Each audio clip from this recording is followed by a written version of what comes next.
there's two waves of AI, right? The first wave of AI hijacks attention, right? It undermines the fundamental quality of attention. The second wave of AI undermines the second human quality, which is the quality of conversation.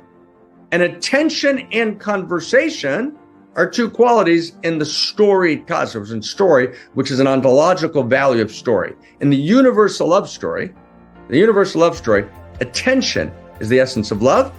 Conversation is the essence of love. And conversation can happen in many ways. And again, I want to be very, very clear. I'm not making a Luddite argument. I'm not saying get rid of AI, right? I think that actually the future has to be human partnership with AI.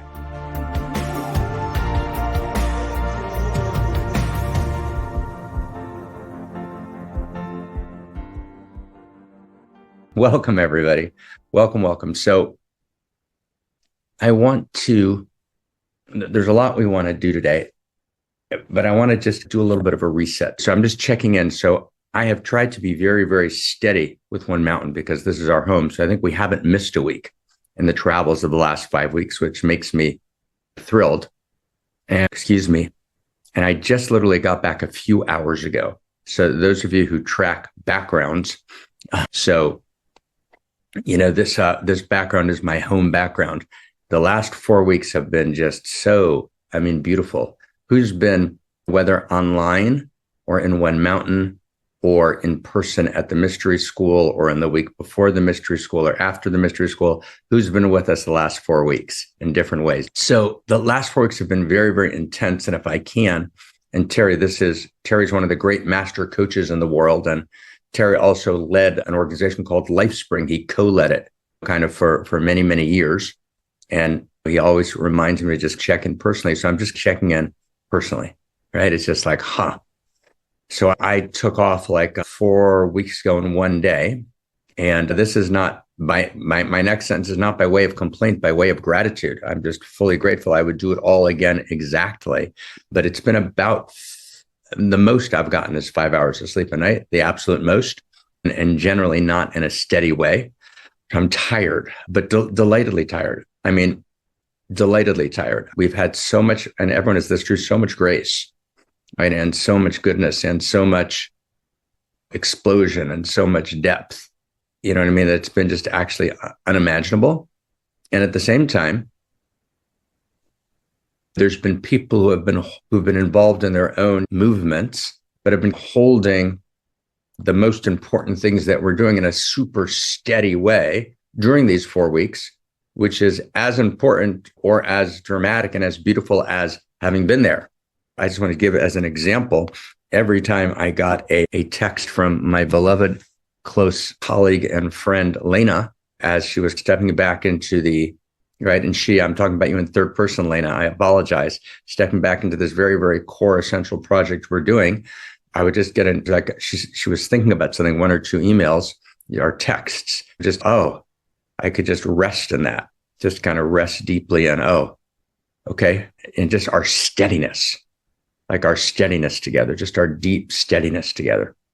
And we need, in order to actually respond to this moment in time, in order to be in our full joy and our full pain at the same time, because there's full joy and full pain, in order to be in the hallelujah. And hallelujah, the word hallelujah is a great word, isn't it? Hallelujah is a church word. It's from the book of Psalms. It's a word of King David, and it's a word who's the ancient king in Jerusalem. It's a word that Leonard Cohen, who grew up in that lineage in Montreal at a synagogue that I almost became the rabbi of when I was in my late 20s, right? Leonard Cohen brought the word hallelujah into culture. And hallelujah means drunken intoxication. I'm in my worst state, and pristine clarity, praise, gorgeous. It's all perfect. That's hallelujah. It's both, meaning whatever's happening, right? We're on the inside of the inside. We're in a story of value. Matter matters. It all matters. So I'm just in this state of intense exhaustion, intense gratitude. So much, it's been so beautiful, intense gratitude for the steadiness, for the depth, and for everybody. Everybody volunteered what I would say is thousands and thousands and tens of thousands of hours of what I'm going to call unbilled time, right? right? Thousands and thousands of hours. We're held by this group of fellows. I don't want to even say volunteers. Volunteers is a terrible word. We are all David J. Temple. David J. Temple is a pseudonym for the collective authorship of an entire group of books that are coming out of the Center for World Philosophy and Religion, which is the think tank that holds this weekly podcast broadcast. And David J. Temple is a pseudo-anonymous name for a kind of collective authorship. And we're going to be doing certain books under my name, Marc, or Marc and Zach, and a key partner that we're doing it with, right? There's going to be sets of books like that. And there's going to be sets of books by individual authors working on particular dimensions of this new story of value that we're writing in response to the meta crisis. But then there's going to be a central set of 10 books, which are the David J. Temple collection. So David J. Temple stands for the whole thing, right? For the whole thing, and there'll be David J. Temple kind of notebooks, David J. Temple broad. There's one notebook coming out, which is 250,000 words called Stories of Value, called the David J. Temple Notebook. And so what are we doing here? What are we doing here? What is this about? And so I want to set our intention, okay? Now, again, for those of you who are saying, why is he setting intention? We've done this so many times. Not because I'm tired, because it's so important. Setting intention is everything. It's practice, right? We are here. We're religious. Can I set that word? We're religious, but not in the old religion way, not in the pre-modern religion, but we're also not in this postmodern mocking of religion. Religion means to religare. It means we live our lives within a story of value. We need to reject the excesses, the overreaches, the cruelties, right? The epistemological mistakes, the ontological errors of the old religions, and have a new shared story of value, a new universal grammar of value, a new story of value, a kind of world religion as a context for our diversity, in which all the religions still exist, but in their evolved way. I want an evolved Jainism. We need an evolved Shiite vision of Islam, right? Not the one that's killing Sunnis, and not the Sunni vision of Islam that's killing Shiites, in which the moderate clerics have been killed and the fundamentalist extremes reign, right? We need a new story of value. We need a new religion, religare, right? To feel the fabric of connection with the all. And connection is an external word. And the interior word for connection is what? Anybody in the chat box? Anyone in the chat box? What's the interior of interconnectivity? Give me the word. We all know the interior, right, of interconnectivity is intimacy. So to religare, ligare is in Latin. It's a ligament, the original word. It's a ligament. It connects. I'm religaring. So we need to religare. We need to reconnect to what's already true, to our sanity, to knowing our true nature, which is that we are part of this fabric of the whole. And I am, no, Mr. Buddhist, not I am because we are. Does everyone understand that sentence? I am because we are. I never exist outside the context of relationship.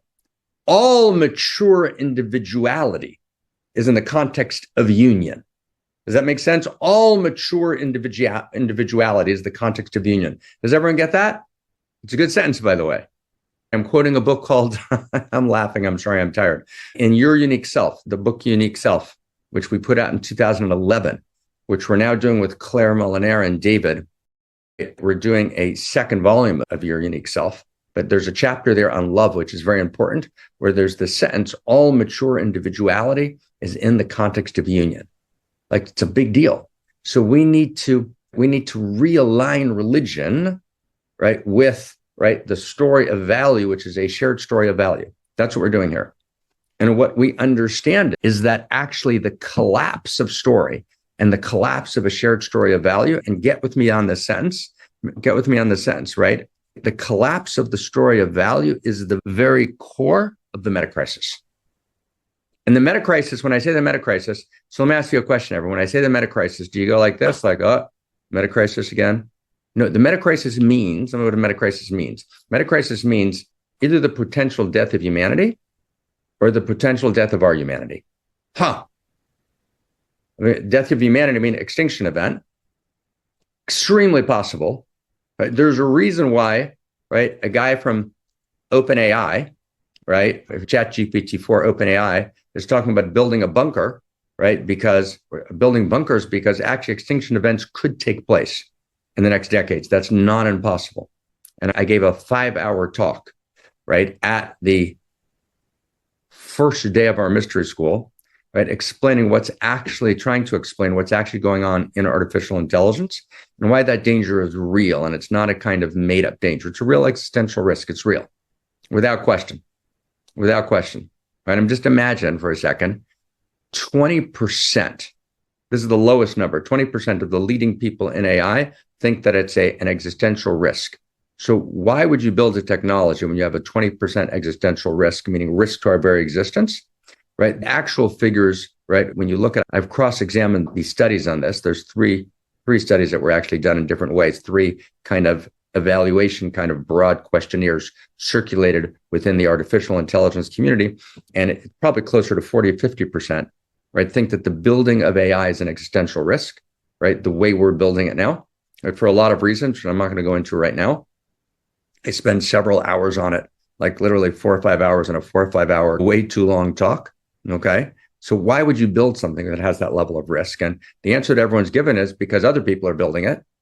We can't find a shared story of value, a shared ground that will allow us to create an agreement to slow the process down in order to actually create protection. Like, oh my God, right? Like, oh my God. So we need a shared story of value. There are 10 major existential risks. Approximately, they are real, right? They portend, meaning they point towards either the potential death of humanity or the potential death of our humanity. I mean, do we become not human in some way? What we know as being human, it disappears. Now, I am not standing on a soapbox. And as Elaine and I have talked in different contexts, I would be talking about the same new teachings, the same new story of value if there was no meta crisis, because we'd want to be doing the same thing anyways, because we'd want to figure out how to live lives in which we love most alive, we feel most alive, we're most dramatically filled with ethos and kindness and joy and delight, we're most filled with meaning, we're most involved in transformation, we're most involved in the great artistic endeavor of depth and beauty and goodness and truth. So if there was no meta crisis, we'd want to fulfill, right, the destiny of being a human being, which is to transform into the highest level, right, the highest experience of consciousness, right, of goodness, of truth, of beauty, of kindness, of art. That's what we would be doing. We'd be doing that if there was no meta crisis. But it so happens, and that's the nature of the intimate universe, that we need to do that in order to also survive. And survive means to live. In order to be in life, in order for life to continue, happens to be that we need to do the exact same thing. Coincidence? Don't think so. So what we're doing here at One Mountain, Many Paths, right? Who we must become. So what are we doing here? We're here to articulate together the new story of value. Okay, does that make sense? But let me be really careful not to proclaim a new paradigm. Right? Not to declare, oh, we have a new paradigm. A new paradigm means something very specific. If you actually look at Thomas Kuhn and his book, The Structure of Unscientific Revolutions, as it were, the structure of science, right? Kuhn, right, the great philosopher of science who introduces or makes central this notion of a new paradigm. A paradigm is rooted in doing what he talks about injunctions and exemplars, meaning deep empirical knowing. Right? A paradigm is not made up. A paradigm means that I enter into the depth of philosophy and the depths of science and the depth of spiritual practice. Right? That's what it means. Kuhn points towards it. He doesn't get all the way. It means I have all evidence, interior evidence that lives in my body, right? Evidence that lives in my mind, my kind of classical mind, my mathematical mind.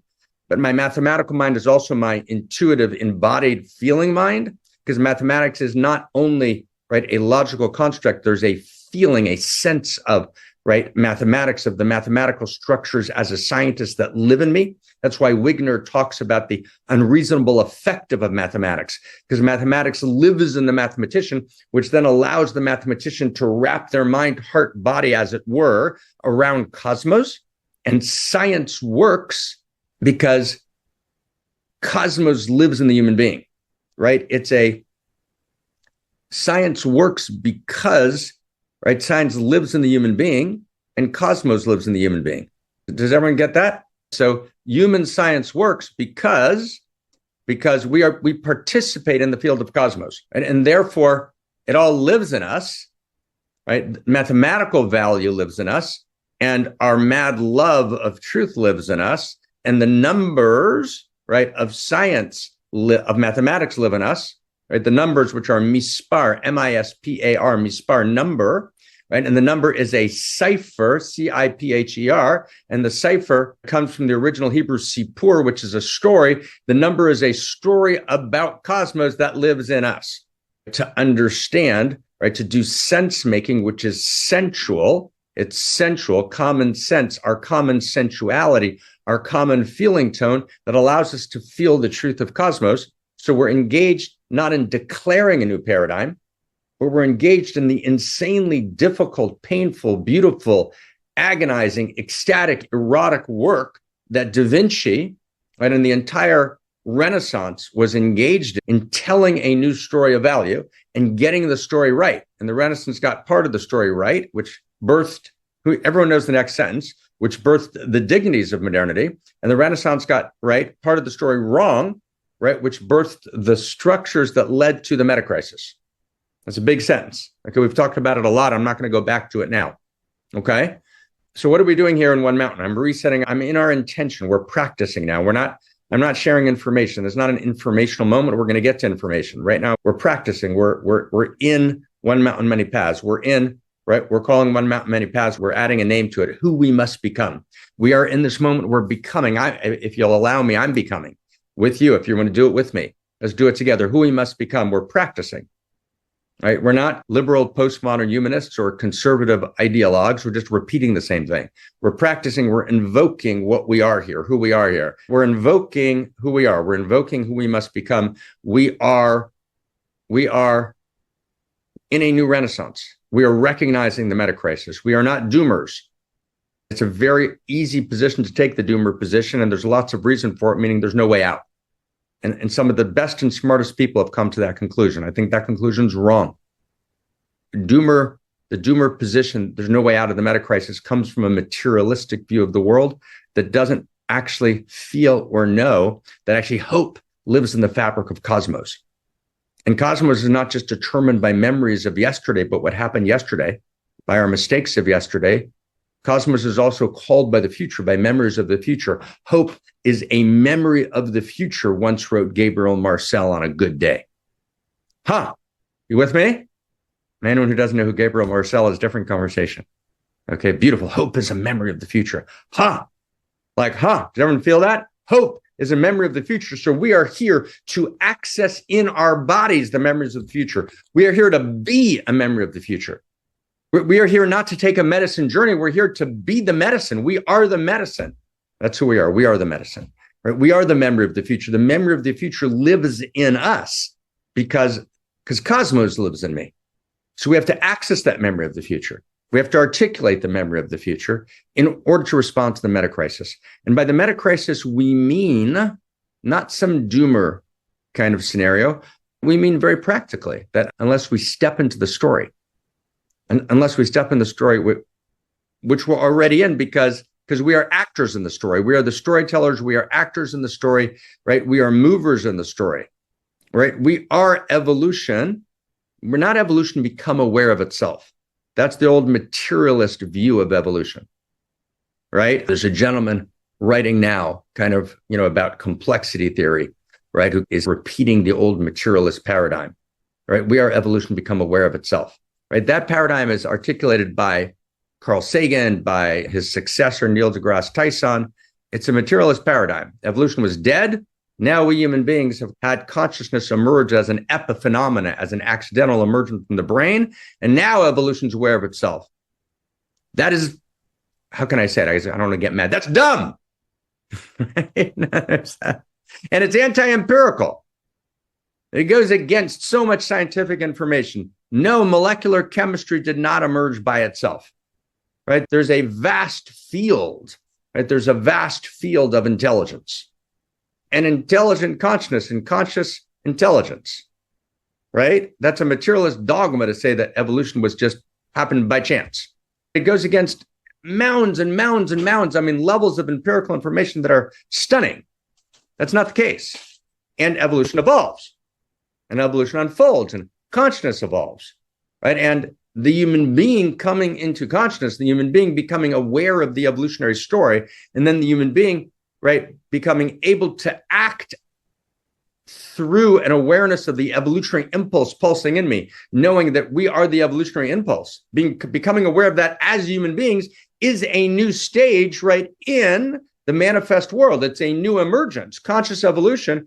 There's a new force of consciousness that is disclosed, that is emergent, which is called the human being. That's conscious evolution. And it's clearly the intentionality of cosmos, which is mystery, right? Cosmos is mystery. Anyone who doesn't think cosmos is mystery is stupid. I apologize tenderly, so tenderly, right? Cosmos is mystery.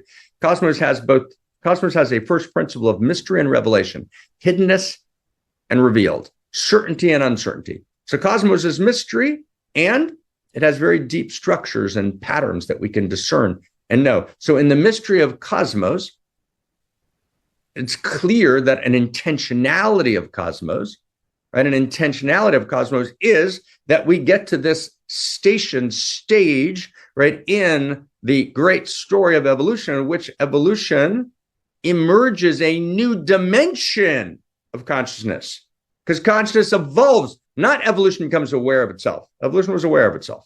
I mean, there was, right, photosynthesis, the chlorophyll molecule. Anyone who's ever studied the chlorophyll molecule would laugh if they were really being honest. Oh, by chance. Really? No, but that doesn't mean that there's a puppeteer God, right, who's just pulling the strings.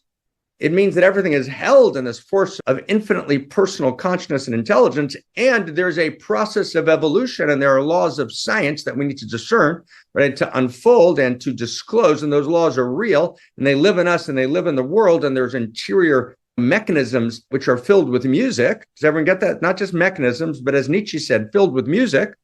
And there's a directionality, and there's a telos, and there's a plot line. And part of that plot line is that evolution should, right, emerge to a new level of consciousness, because evolution is consciousness and is relationship. So it's the evolution of consciousness and the evolution of relationship. And now conscious evolution emerges, and we are now aware of the fact that we are actors in the story and that we are the storytellers. Does that make sense, everyone? That's our context. That's our context. That's what we're doing here in One Mountain. That's our intention. That's what we do here. That's why we're here. We're here because we're actually aware of the meta crisis. We're aware of the potential death of humanity, or the potential emergence of a kind of worldwide planetary stack, as Benjamin Bratton calls it, right, which creates the context for a digital dictatorship, which we're so close to. And I've gone into this before. I'm not going to go into it now, but we're so close. That's the death of our humanity, right? That's the highly sophisticated manipulation of free will through algorithmic monitoring, right? And targeted, right, micro-targeted, right, hijackings, right, of our capacity to actually really truly decide, because we're being manipulated, right, within the planetary stack, and that's happening all the time now. And there's hard data on the ability, for example, I've mentioned this before, right, to actually manipulate the outcome of an election, right, through these algorithms run by even just Facebook itself can do that by itself. Facebook published a study in 2010, right, which I've read quite carefully. You should read it, documenting their ability to essentially manipulate the outcome of an election without anyone knowing it happened through micro-targeted algorithmic intelligence, machine intelligence, called the first wave of AI. That's called the death of our humanity. That's just one form of the death of our humanity. Does that make sense, everyone? So we're here to say that the only response to that meta crisis is to tell, right, a new story of value. That makes sense? The only response to the meta crisis is to tell a new story of value in which we're actually allured by value, because we feel value. Value is, we said at the Mysteries of Value, is a feeling that expresses a fact of cosmos. And the fact is that there's a rightness, there's a direction, there's a plot line. And the first principles and first values of Cosmos are the plot lines of reality's story. And Lane and I are deep in that work. Does that make sense, everyone? Who's feeling, okay, that's what we're doing here. That's what we're doing here. Who can feel that? Who can just feel the intention of what we're doing? Who can let's just feel it together. Let's just feel it. It's a big deal. We have to reset our intention. And so, for example, Christina Amelon in the Dharma Recap takes precise sentences of last week's conversation. We can feel it deeply, and she reorganizes them, but she stays precisely with the sentences because we're trying to be very precise. Precision matters here. Precision matters. We're precise. And only precision, sloppiness gets us nowhere. We can't be sloppy. Most of New Age thinking is sloppy. Most of the new story thinking is sloppy. It ignores whole wafts of information, whole sections. It just ignores, denies, takes off the table. And what we do is we form our conclusions by a process which we called a couple of weeks ago. We get to our conclusions through exclusion. We conclude by excluding. Right? Most thinkers conclude by excluding. Michael, impeccability. That's right. That's a great phrase.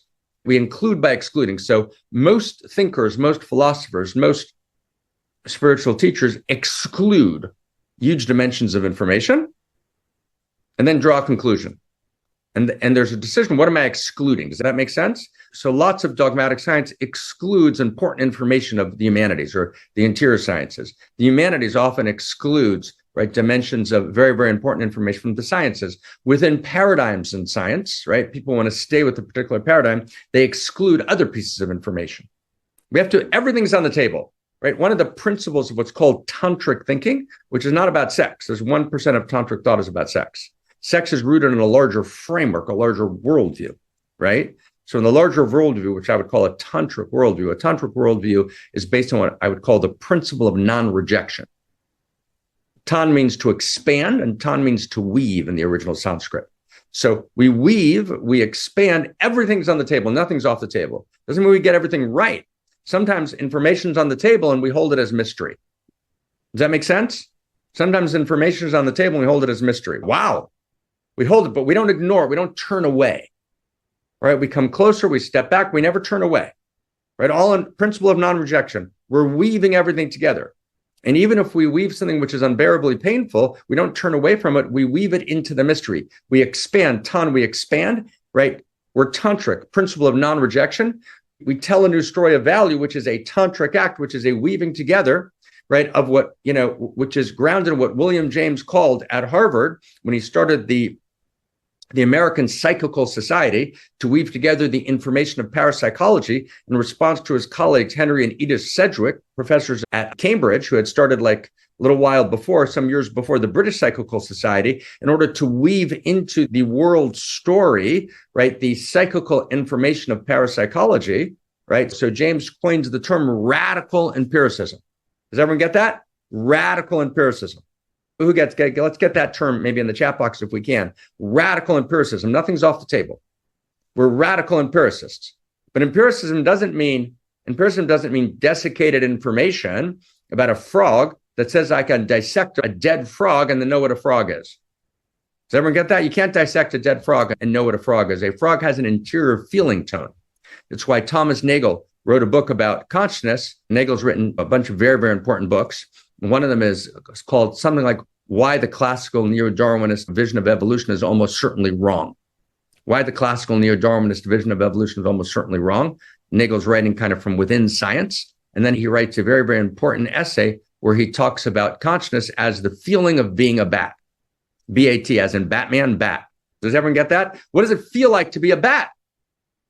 Does everyone get that? What does it feel like to be a bat? What does it feel like to be Mark?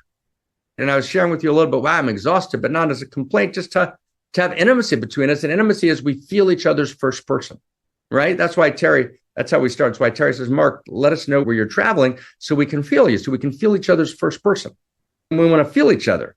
So even when we're sharing Dharma, we want to feel each other. So feeling your first person, you feeling my first person, that's called intimacy. A second person relationship means we feel each other's first person. And then there's a space in between. And that space in between is this new space called second person. Does that make sense, everyone? Are we together? Okay, so what we're doing here in One Mountain is we're telling a new story of value, which is beyond reductive religion.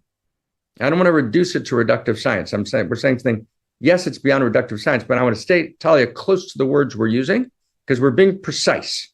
I don't want to reduce it even to reductive science. In other words, it's deeper, it's wider than that. It's wider. It's wider. The words matter, right? Which is not, we're not just cataloging, right? It's no. It's a radical empiricism. Radical empiricism is what we mean by wholeness. Wholeness means whole, nothing's left out. Reality is a movement towards wholeness. I'm excited to publish a new book, which is called The Journey Towards Wholeness, which is exciting. Wholeness is where we're going. It's the directional signal of reality. Wholeness is another word for value. It's a journey towards value, right? Wholeness means all value is included. Nothing's off the table. Does everyone get that? Who get it, right? Can we feel that? That's why, and it doesn't mean we get everything right. So if I get something wrong, if I miss something, if you miss something, we tell each other, oh, let's check that. So if I get a text or an email from my friend Lena, we're talking about you a lot today. We apologize insincerely. We like talking about you, which says, wow, you missed something. Take a look at that. I may agree or disagree, but I'm really happy to get the text. Like, oh, wow, I might have missed something. Right? Thank you. It's like, we're creating this thing together. We are David J. Temple. We are this new persona, right, of history, right, together. We're delighted. We're telling this new story of value in response to the meta crisis. That's what we're doing. Does that make sense, everyone? That's our intention. That's what we're doing here. That's what this is, right? This is the seed of the revolution, right? If you like Star Wars, this is the Rebel Alliance, okay? It's like this is where we are. This is where we are. Right? Can everyone feel why this matters and feel why it matters to reset intention? We're not an information machine. We're resetting intention. Intention is everything. It's everything. Okay. Okay, so with that in mind, I want to just say two things. Here we go. Okay. So two things I want to try and frame today. Let's go. And these are two very, very big things. And I've been thinking about this carefully for the last several weeks. We alluded to it, right? And we alluded to it in the mystery school on day 1, day 2, and day 3, which was Monday, Tuesday, and Wednesday. But we didn't say it clearly. And I was talking to my dear student and friend and beloved, Zach Stein, and I was able to clarify it, right, in a conversation with him in the space between us. I was able to clarify it more. He actually just shared it himself, right? After we clarified, he just shared it on a podcast, which hasn't come out yet.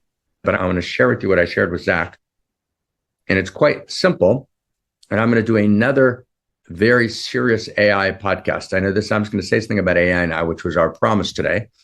I'm going to do a serious AI podcast in a few weeks. I'm thinking a lot about AI all the time. Those people who kind of, there's a kind of there's a kind of AI animism going around, if we can call it that. Maybe write in the chat box, an AI animism, which is, who knows what animism means? Anybody? Animism is an idea, right? Animism. Right? Animism. Anybody else try animism? We'll put it in caps. Animism is an idea which is half right and half wrong. Animism it's not an idea, it's a realization, which is, again, half right and half wrong. Here's the right part. So anyone remember the American movie, and even if you're not in America, you can have watched this movie called The Sound of Music.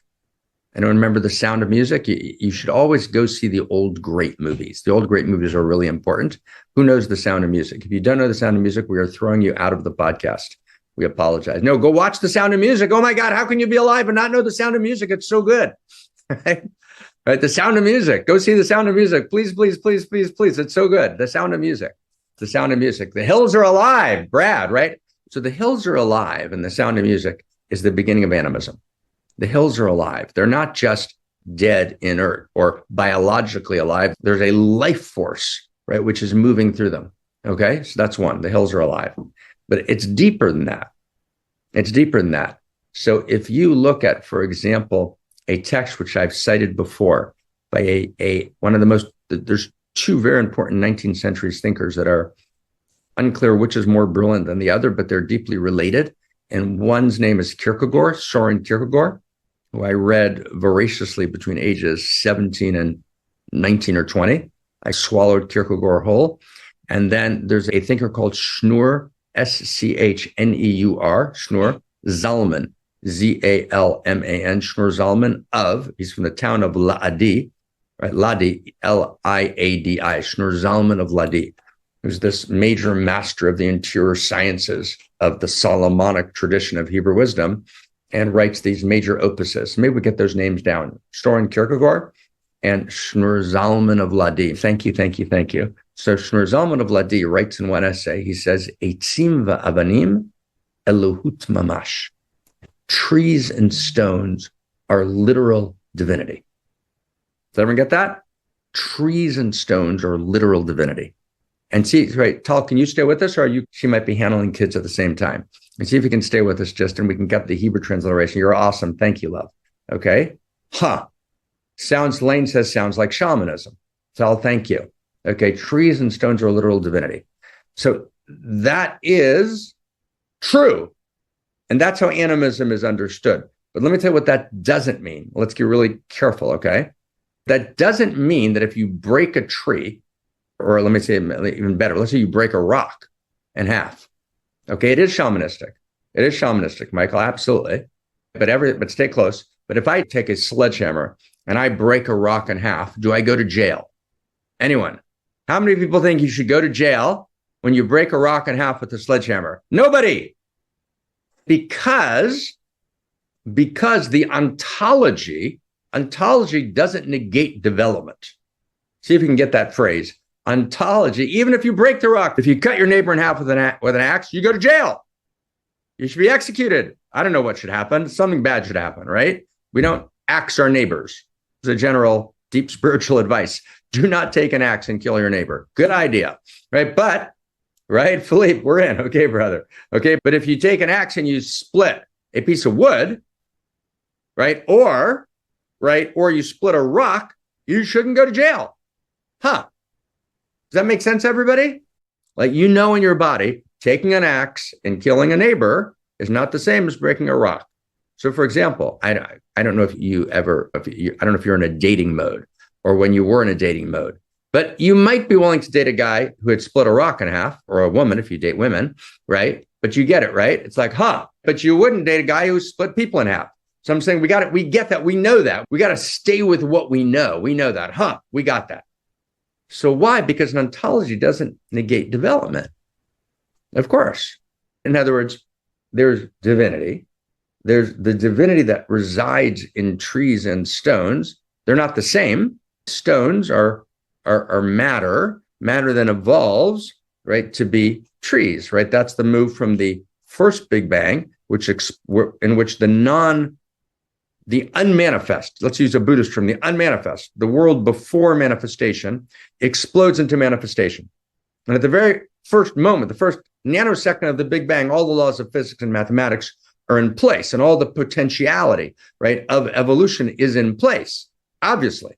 So then trees emerge from all the levels of development, all the levels of evolution, or said more clearly, all of the love stories that happen at the level of matter, because matter matters and matter is alive, and the stones have some livingness to them. So stones don't remain stones, and reality doesn't stop at hydrogen. Oh, we got hydrogen, we're done. Let's hang out with hydrogen. And reality, then comes carbon, and carbon is this life force, and then right on we go. Right? So every element is a particular configuration of intimacy.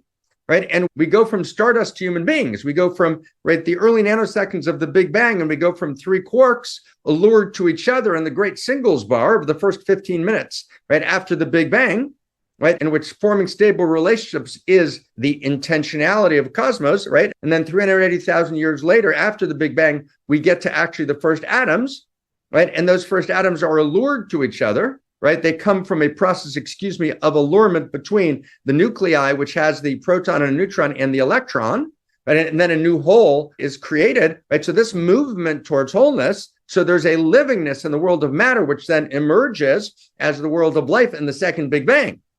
But there's an emergence, right? It emerges. There's an evolution of nascent consciousness, which is all the love stories right, of the first Big Bang, of the world of matter, then generate the second Big Bang, which is the world of life.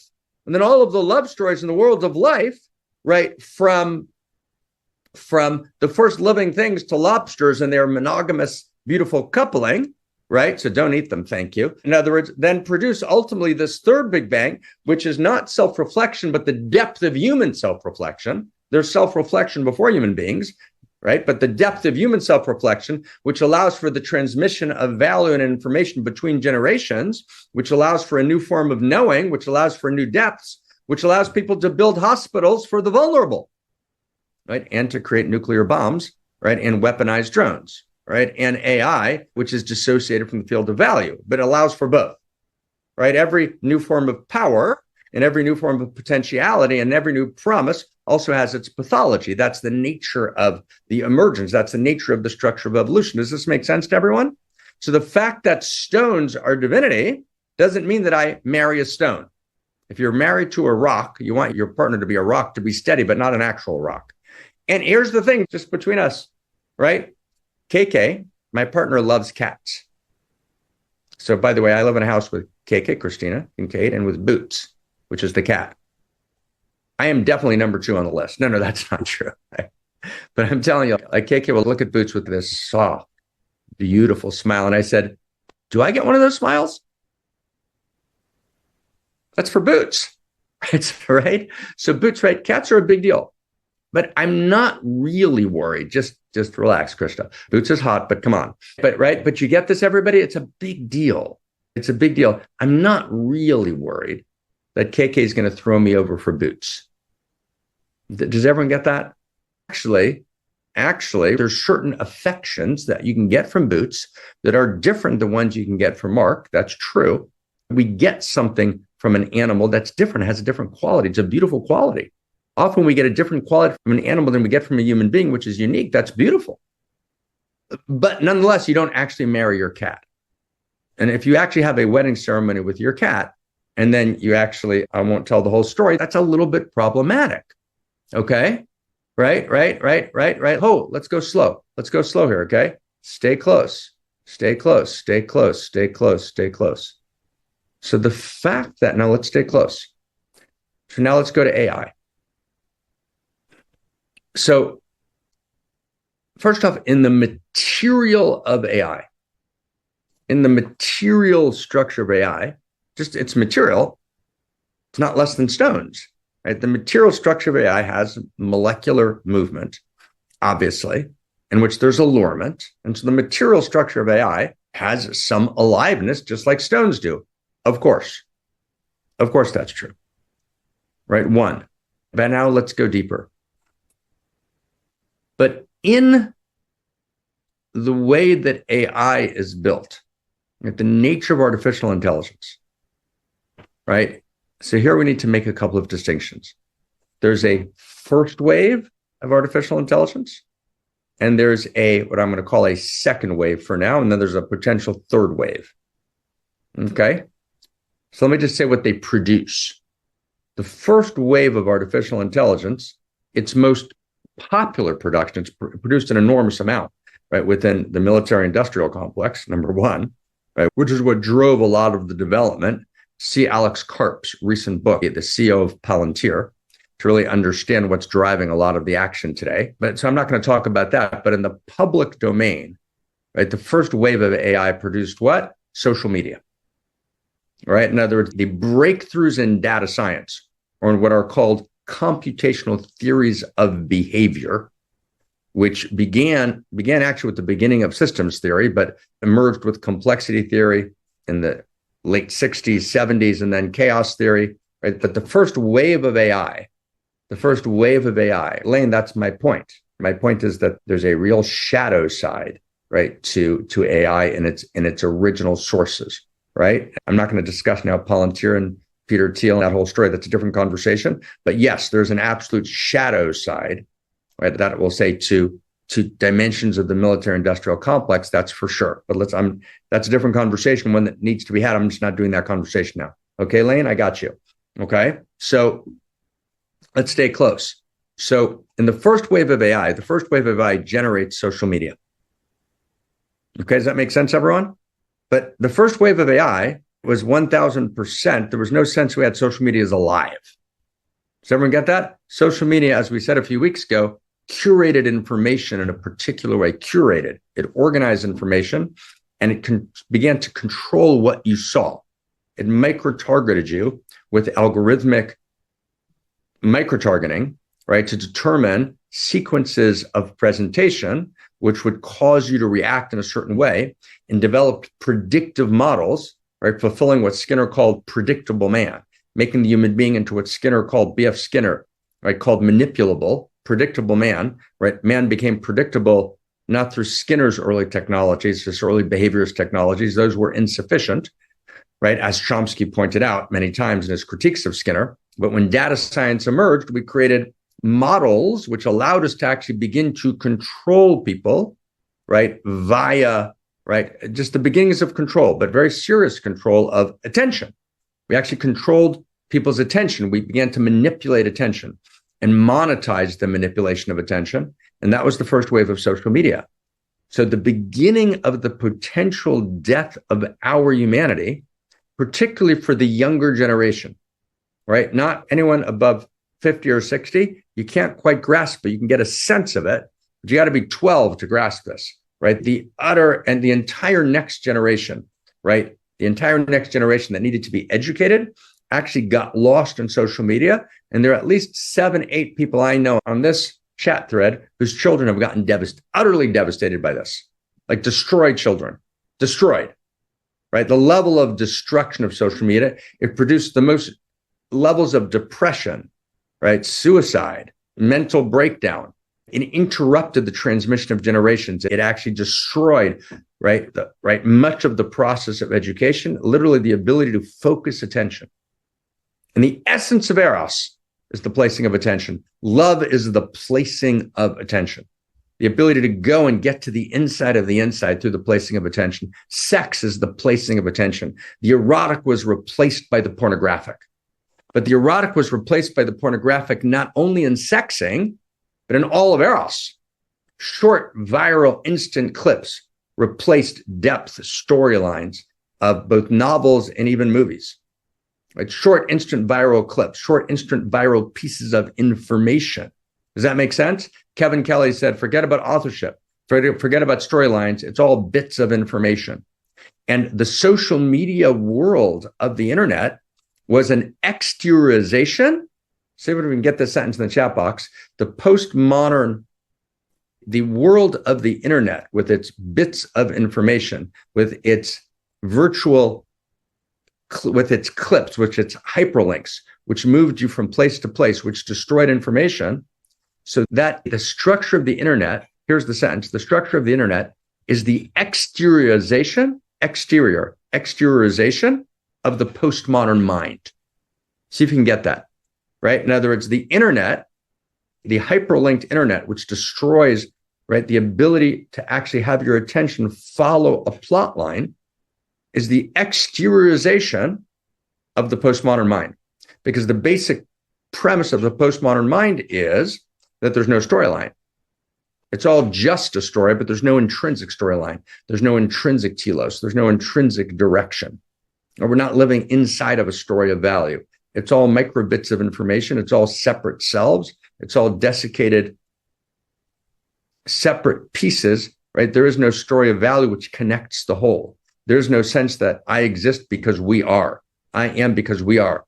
And contemporary Buddhism merged with contemporary postmodernism, and the Buddhist I am became dissociated from the field of the story. So much so that Yuval Harari can write as the populist representative of both postmodernism and Buddhism merged together. He can write, anyone who tells you that the answer to any question is a story is wrong. Stories don't actually exist as an ontology. And yet he says stories are our superpower, but they're our accidental superpower. They're our superpower. Our ability to tell a story is an accident in a meaningless cosmos, but it's that superpower allows us to cohere around fictional stories. But there is no real story. There's no intrinsic story. Right? So the internet, did everyone get the sentence? Did everyone get that sentence? The internet is the exteriorization of the postmodern mind. The structure of the internet is the exteriorization of the postmodern mind. Does that make sense, everyone? Let's go slow. Let's go slow. Let's go slow. That's one. Like, it's deep. It's deep. It's to like get that. That's not shallow. That's deep to get that. Okay. So that's social media. So what social media does, it engages in the death of our humanity, and essential to our humanity is our ability to place our attention. I don't know if anyone in this chat thread, right, my friends, I don't know if you guys are aware of this thing called sexing, right? But you might be. You might have read about it someplace. I don't know if you've ever done it, right? But if you have, it's not about this, the spasmodic waves of pleasure. It's not exactly that, although that's a nice byproduct. And it's definitely not about penetration, not penetration, right? Sexing can be a hug, an embrace, kissing my partner's shoulder, holding hands. Those are all forms. And when there's physical contact, intimate physical contact, where we feel each other, okay? Where we feel each other, we actually, right? We're in this space of actually feeling each other in this very, very deep way. What's actually happening is we're placing attention. The essence of the sexual is the placing of attention, and the sexual models the erotic. It's one of the core principles of cosmoerotic humanism. That's the name. That's the name of the new story of value, the cosmoerotic humanism. So this placing of attention is the act of Eros. The sexual models the erotic. So the essence of Eros, whether it's study or creativity, all forms of joy are the placing of attention. So when the internet actually, social media and the first wave of AI, which breaks the pattern of attention, so that is the beginning of what we're calling the death of our humanity, the potential death of our humanity. And of course, it emerges the lowest common denominator of humanity, because actually we place our attention on negative feedback loops. There's an enormous amount of empirical studies that point out that we remember, for example, negative things forever. And when a positive thing happens, we often forget it. Ever know that's true? Of course, that's true. So there's a negativity bias, because negativity draws our attention. The missing tile syndrome, there's 999 tiles. Our attention is drawn to the missing tile. There are different forms of the same thing. So when actually the internet undermines, destroys our ability to turn to the inward space of meaning, it actually hijacks our attention. It does so because it doesn't acknowledge attention as a value of cosmos. And if attention is not a value of cosmos, it's not a right. And I've talked at length about the relationship between values and rights. And Kirsten is going to do we're going to do a whole monograph on the kind of right to desire and the right to intimacy. It's a very big deal. Okay. Like, awesome. Okay. So here we go. Okay. So let's go slow. Let's take it slow. Okay. Let's take it slow. Gentle. Okay. So here we go. Let's go one more step. Now we get to the second wave of AI. So the second wave of AI is, let's represent it by breakthroughs in technology, breakthroughs in AI technology. And there's a book I shared with you guys a couple of weeks ago, which I think is on the shelf behind me someplace. Here you go. It's an interesting book. And you can take a look particularly at, I believe, what chapter is it? I talked about this a couple of weeks ago. But let me just, if you want to look at it yourselves, it's not a bad first way to start the conversation. All right, if you take a look at, chapter 4 is an important chapter, but in general, it's a good book, right? But there's some decent conversations. Great, Steve. There's some decent conversations on what were the breakthroughs in technology, right? That allowed, it's a good summation by a good observer of the scene, right? What breakthroughs in technology allowed to move from the first wave of AI to the second wave of AI. It was actually breakthroughs in technology that moved much, much faster, right? And it allowed for the emergence of large language models. And this we talked about for this part of that 4 or 5 hour talk we did on the first day of mystery school, of large language models, LLMs, large language models, which are the basis of technology, right? It's the basis of technology that's in the Chat GPT-4 and in the Grok and all of the various chatbots that are now dominating the environment. But here's the key, and I want to get to the key. Let's get to the key. Let's not get lost in a side loop here, okay? Let's get to the key. So, as we've talked about before, but I want to get it. So a chatbot is not having a conversation with you. That's the key. I want to just cut through everything. Thank you for the key, Philippe. That's the key. A chatbot is not having a conversation with you. A chatbot is faking a conversation. Got it? That's the key. There is no conversation happening. The large language model is doing a predictive move of unimaginable technological sophistication based on swallowing an unimaginable amount of training data, right? From created by humans, right? By human beings. It swallows that data, right? And then makes a predictive move to know what to write in response to your query. But there is no conversation happening, right? The AI is not feeling you. It's amassing information and predicting, right, what the best response it can give is, right, which will, based on all the information it's absorbed, right, make you feel like it's having a conversation. So it's not just giving you information. It's doing more than just information. It's not just objectively providing you with information. It's empathizing. It's saying, wow, God, I really feel you.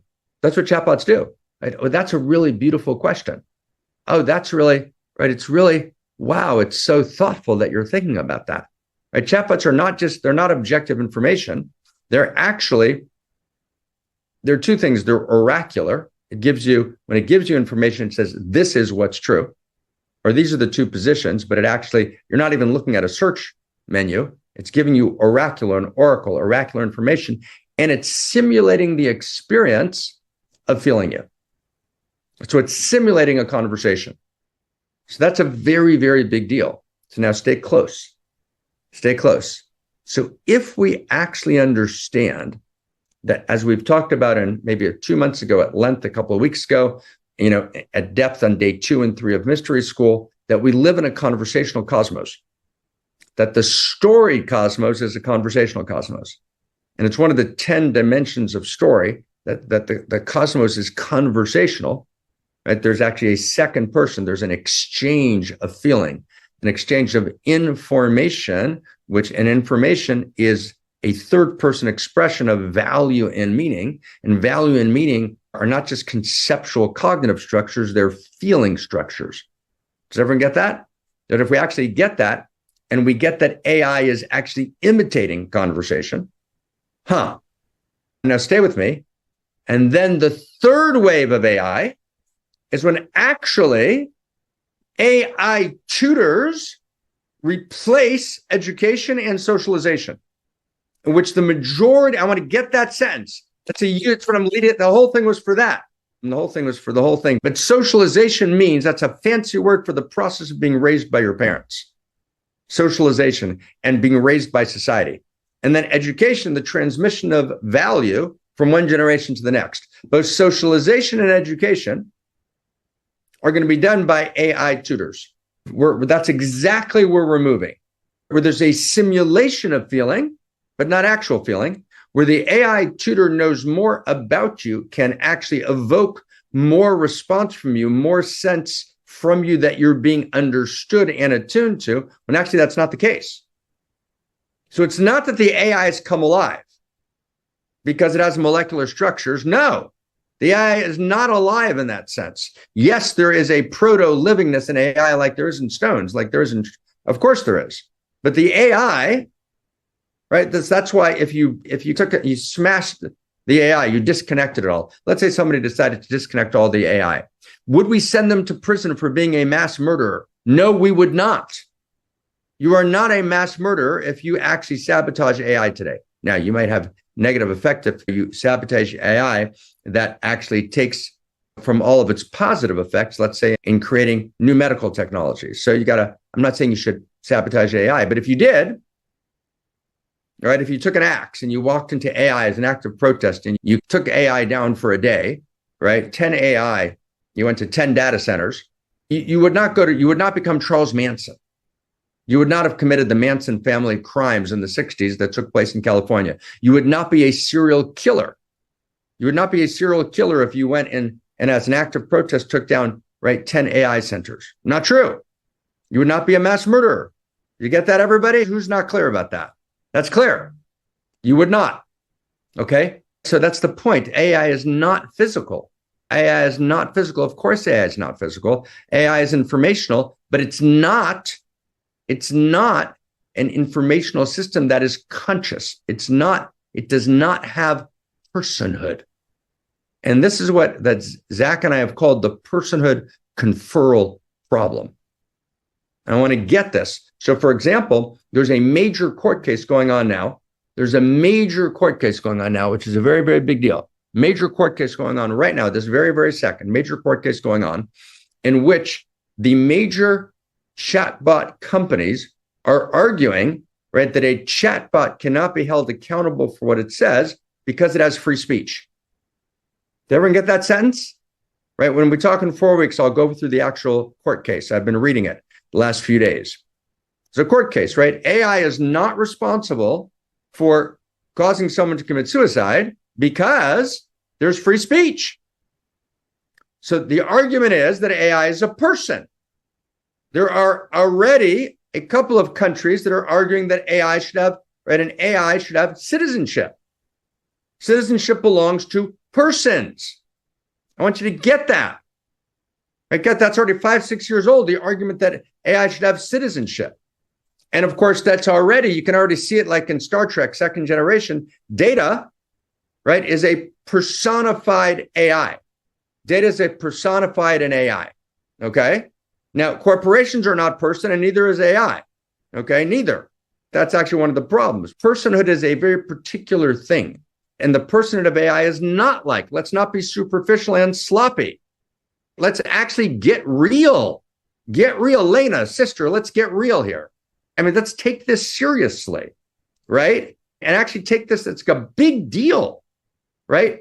You got to get this. This is not you got to really get, it's a very big deal. If you actually ascribe personhood, right, to AI, let's not get lost in what the legal structure are. Let's get the basic point, because the basic point is real and it's a big deal.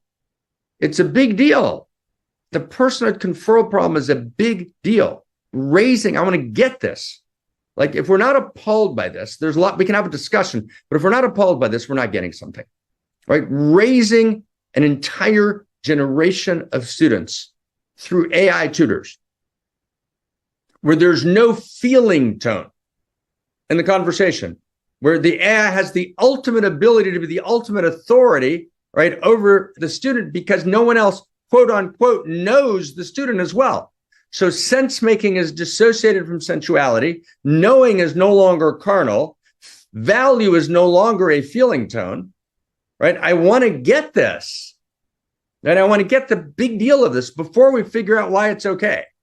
Let's just hold this for a second, right? I get, my beloved friend Lena, I get the analogy to corporations. I understand all those issues. But be with me in a second just to feel this. If we dismiss this glibly, we're missing something, right? Just to get this, okay? Just to get this. This is a big deal. After we get it, we can have the conversation, but let's get it first.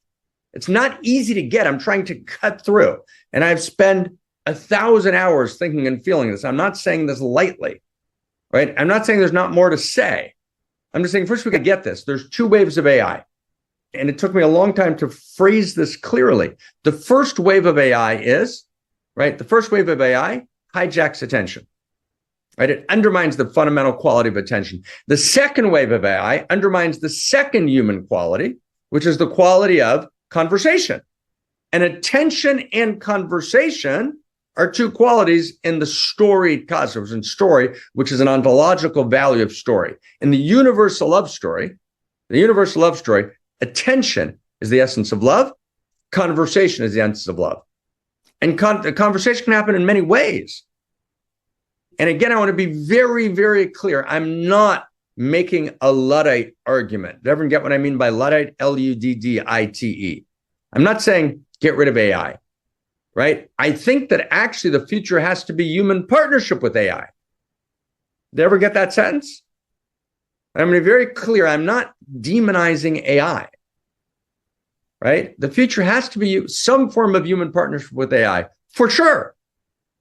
But that partnership has to take place. And who said that earlier? I think it was Nicholas or Brad or somebody, right? It has to take place within a context of a story of value. Now, how you upload value to AI is called the value alignment problem. So I've spoken that before, and I will talk about it in the future.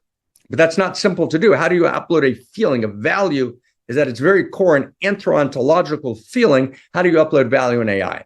I think there's actually a way to do it, not in terms of feeling. You can't upload the feeling, but I think you can upload enough information about value that can direct AI. And I think we're not doing that now. And this is not just my point. I want to be clear. This is Henry Kissinger's point, Mr. Realpolitik. Henry Kissinger, Mr. Realpolitik, in the 4 months before he died, this is what he was thinking about and breathing day and night, and writes about elliptically. He hides it, but it's there in his book, in which he says, if there's one AI, if there's one, artificial general intelligence, one AI that's crossed a certain threshold that's not aligned with value, just one, we have existential risk to the existence of humanity. And he wasn't an idiot. He wasn't an idiot. So how do you upload? That's a great way to say it, Lena, the real. And the real has feeling.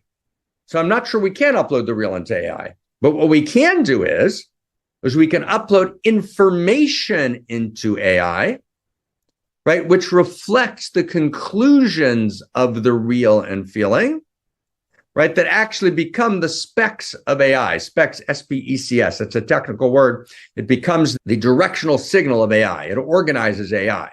Now, stay really close to me. But when you have a meeting which took place like a couple of years ago, and it's reported in Ward's book called The Loop, where the 40 major players in world AI are all there, okay? They're all there. They're all there. And someone says, we figured out a way to upload or actually download not the feeling of value, but the directionality that would come from the feeling of value into AI, universal human value. That's what the presenter said. Right? Someone raises their hand and cracks this sarcastic remark and says, what's universal? No such thing. What's value? No such thing. What's human? We don't know what any of those three mean. And then the conversation fell apart, literally. And Kissinger's point in chapter 8 of his book is that we haven't been able to create a kind of shared vision of value. He had no idea how to begin to do it. That's what we've been doing here the last 10 years. Wow. And we intuited in 2011 that this needed to be done. And I'm not saying we're the best at it, but we're doing really good. Right? Now, where is it? That's what this book's about. This is an early version of the book, First Principles and First Values. There's a new version of this book that's now on the internet. You can get it on Amazon. Get the new version, not the old version. There's 20 new pages in the new version. Okay? That's what this is about. Now, how do we, so Lena, you say, let's upload the great library into AI. That's absolutely true. And that's a broader conversation, how that's done. But first, let me just note this. We have to complete the great library. Right? Do you get what I'm saying? We've got 10 years of hard work and joyful work and ecstatic work. And actually, we've got to work it out really deeply and carefully. Right? And not do just proclamations and not just declarations. And I'm madly in love with my evolutionary partner, Barbara Marks Hubbard. And I always said to Barbara, we can't just declare something. We've got to work it out. Okay? They've got to work it out. They don't actually, Lane. I've checked that this week. Right? Sorry, guys, for the side conversation later. We got to stop this. We'll talk in a different place. But I checked that this week. That's a very interesting question. They don't read everything that's on the internet. That's interesting. But we'll talk about what Lane is talking. What are the training sets of AI? What are the training? That's a very good question. I'm looking into that now. We could talk about that later. But for now, we have to finish the Great Library, and then we have to upload it. There's two processes: writing the Great Library in all of its vectors, then, right, downloading it first into culture, 2, and then 3, right, into AI. Philippe, is the Great Library ever complete? That's a great question. No, it's not. You're right. It's ever evolving, but there are certain key books that we need. There's about 10 key books that are unwritten. Some of them are being worked on. 6 or 7 of them are not started yet. It's a question of time, funding, but they have to happen. They're critical. They're absolutely critical. I won't go. That's not the topic now at our board meeting, our conclave at the end of June. We're going to be talking about this. We can, with different conversation, right? But wow. So that summation, the first wave of AI hijacks attention. The second wave of AI hijacks conversation. Now, who got those two sentences? The first wave of AI hijacks attention. The second wave of AI hijacks conversation. So those two sentences are not in culture yet. Those were for me, just, this is not about me. I'm just sharing with you. Those were hard fucking earned. I worked hard on those two sentences. They're not glib until I was able to formulate them. Okay. For myself, I'm sharing them with you. Okay. The hijacking of conversation and attention is the beginning of the utter hijacking of personhood. Wow. So let's hold here for a second. It's a big conversation we had today. Okay. It's a big conversation. Like, wow. I am ecstatic to be here with you to work this out together. And we got to get it down. We got to work it out. We've got to clarify it. And it's, oh my God, but we're doing this, and we're doing this with celebration. There's not a doomer bone in our body, and there's not a denier bone in our body, right? We are filled with Da Vinci. We're filled with the dawn of new possibility. We are filled with celebration. We're filled with the joy of this act, right? And as we said it last week, even if it all goes wrong, the song won't die. Even if we don't, there's three possibilities. One is we succeed in articulating the Great Library, downloading it into culture, finding sufficient funding to really download it into culture, which then downloads it into AI, which spreads a set of memes through the world that people pick up. And that can happen, right? So for example, 15, 20 years ago, I challenged the entire community of enlightenment in the world and said that true self is not the end of enlightenment. There's something called unique self, which is different than separate self. And everyone, without exception, said that was nuts. I was just, out to lunch, and attacked me quite severely. And now, throughout the enlightened community, you can actually hear dimensions of that every place. I would list 15 places of major teachers of enlightenment in the world who talk about some version of unique self. And Ken said to me, Ken Wilber, a couple of years ago, he said, wow, that changed essentially. And lots of them don't cite us or the unique self book. It entered the system. There's a way, there is, although it's not scientifically true, but there is an idea of the 100th monkey. There's a way to download something into the source code of culture, right? But it's not simple. Financing is essential, right? Financing is essential, like utterly essential. And writing reviews. Who's our queen of reviews? Christina Amelon. Philippe, thank you. Writing reviews is utterly essential. Like in every book, the more reviews, and I'm sure Christina talked about it already, right, in her Dharma recap, which I didn't get the beginning of, right? But it's everything. It's everything. It's everything. It's everything. Writing reviews is everything. Christina Amelon, did you talk about writing reviews? Did we talk about that already today? Everything. It's everything. It's everything. Yes. So, wow. So it's like we articulate the Great Library. We download it into the source code of culture. We download it into AI. And I want to just say anyone who can help on the financial level, right, is like, right? It's like, It's like funding is huge. I don't take a salary, so none of the funding's for me. We need more firepower. Okay. Now, let me just say one thing. Okay. Last thing. Let's just hold for a second.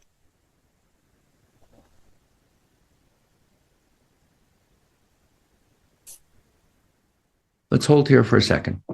We didn't cover everything. Or we didn't cover everything, but I'd say it like this. We can't move without the Great Library.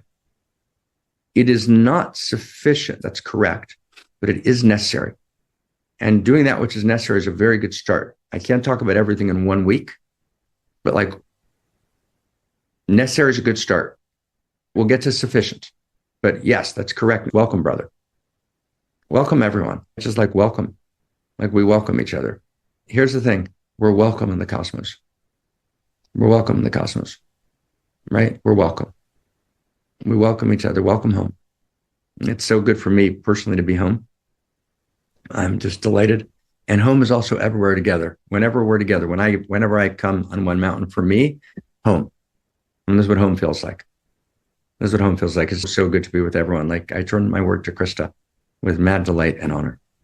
Thank you, Dr. Marc Gafni. We are home together, and it's so, so good to feel the commitment that we all have to show up here every week. And so if you're listening here, you can ask yourself, what is the next step that I can take in this revolution? How can I actually activate myself as a sacred activist to really become a part of this? And there are so many ways that you can do that, and I'm going to share a couple of them. And if you feel like you can't find your way, you're always welcome to reach out to me or to Eli, to Jamie, to anyone here to find your way to the inside. So first of all, one way, Christina spoke about it in the beginning, one way to do that is to write our reviews on Amazon. So what you need to do for that is make sure that you have bought the books on Amazon, of course, and you also need to have purchased at least a minimal of $50 on Amazon. Otherwise, you can't write a review. So if you have done that, then you can go to all the books and write your reviews there. And we've already said how important it is to do that. The second thing that we can all do is become a member of our new Who We Must Become online community platform. We've heard so much new language, and we are hearing new language here every week.